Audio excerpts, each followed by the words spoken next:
شروع کرتا ہوں اللہ کے نام سے جو بڑا مہربان اور نہایت رحم کرنے والا ہے۔ حضرت ابو سعید خدری رضی اللہ تعالیٰ عنہ سے روایت ہے کہ رسول اللہ صلی اللہ علیہ وآلہ وسلم نے فرمایا، جنت والے اپنے اوپر بالا خانوں کے مکینوں کو اس طرح دیکھیں گے جس طرح تم مشرق یا مغرب کے افق میں چمکتے ہوئے ڈوبتے ستارے کو دیکھتے ہو، اور یہ تمہارے باہم مراتب میں فرق کی وجہ سے ہوگا۔ انہوں نے عرض کیا، اللہ کے رسول، یہ انبیاء کی منزلیں ہوں گی جہاں ان کے علاوہ کوئی اور نہیں پہنچ سکے گا؟ آپ صلی اللہ علیہ وآلہ وسلم نے فرمایا، نہیں، بلکہ اس ذات کی قسم جس کے ہاتھ میں میری جان ہے، وہ لوگ جو اللہ پر ایمان لائے اور انہوں نے رسولوں کی تصدیق کی۔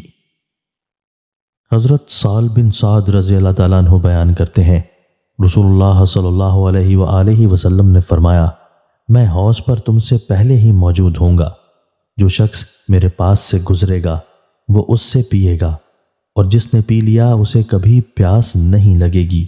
کچھ لوگ میرے پاس آئیں گے، میں انہیں پہچانتا ہوں گا اور وہ مجھے پہچانتے ہوں گے، پھر میرے اور ان کے درمیان رکاوٹ کھڑی کر دی جائے گی۔